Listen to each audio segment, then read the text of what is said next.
In our previous lesson, we looked at capitalism as one of the basic concepts. In this lesson, we are going to look at socialism. But before then, by the end of the lesson, you should be able to explain socialism, features of socialism, advantages of socialism, and finally, disadvantages of socialism. Now, what is socialism?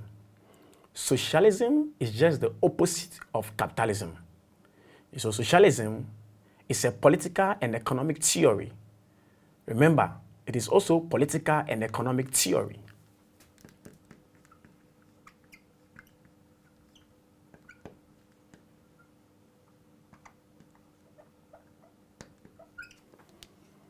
Political and economic theory, where major means of production are in the hands of the state.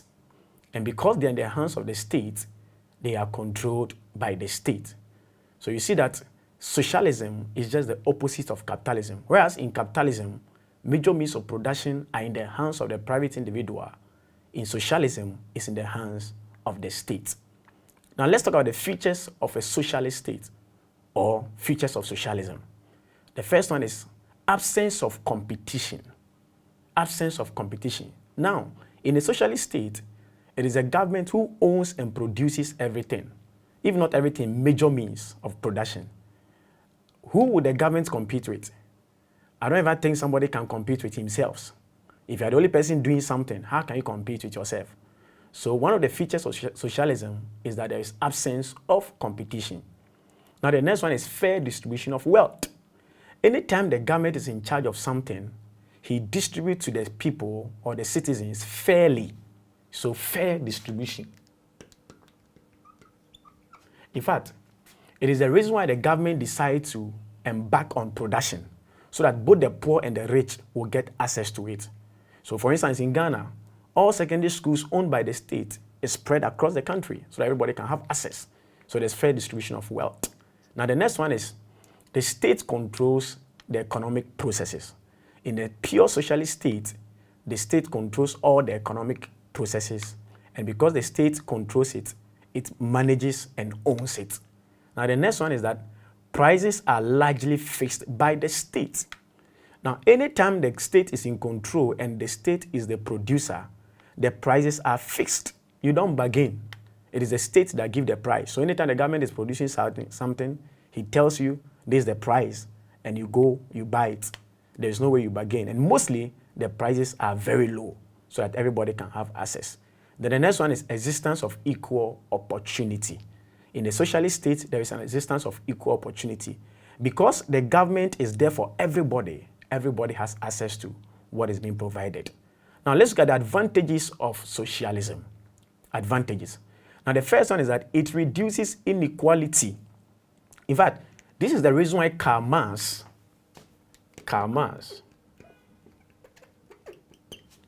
propounded socialism, so that there will be no inequality in the system. He wanted to eliminate inequality. He didn't like a situation where people are rich, others are poor, the class system. So one advantage of socialism is that it eliminates inequality. If it's for the government, it doesn't matter whether you are rich or poor, we all have access. So one advantage is inequality is eliminated. Now the next one is that it reduces unhealthy competition. You see, competition can be good, but it can also have what we call unhealthy competition. But in the socialist state, because there is no competition, there wouldn't be any unhealthy competition. So socialism reduces unhealthy competition. Now the next thing is that prices of goods and services are lower. You will know that anytime the government is providing any service, the prices are lower. So for instance, if you go to the government universities, the fees are far lower than the private institutions. So that's one advantage of socialism. Now the next one is that it reduces exploitation. The government is not profit-oriented, so he does not exploit the people. He provides the needs of the people. And the last one is that it reduces wastage. Now when we say it reduces wastage, what we mean is that in a capitalist society, people can buy their things even though they might not be in need of it. So somebody can buy 3 cars, meanwhile you need only 1 car. It's not your business. He can afford. But in the socialist society, the government does not waste goods. He supply based on the needs. That's why some of you even complain that your food is not enough. But the government makes sure he supply based on the number so that there wouldn't be wastage. So that's one advantage of socialism. Now, let's look at the disadvantages of socialism. The first one is that there's lack of consumer sovereignty. In a socialist state, the consumer is not sovereign. You only go for what the government has provided. You have no option. So you go to the dining hall and you only eat the food available. You don't say, I want this food. It's never done. Another one is that there's lack of innovation.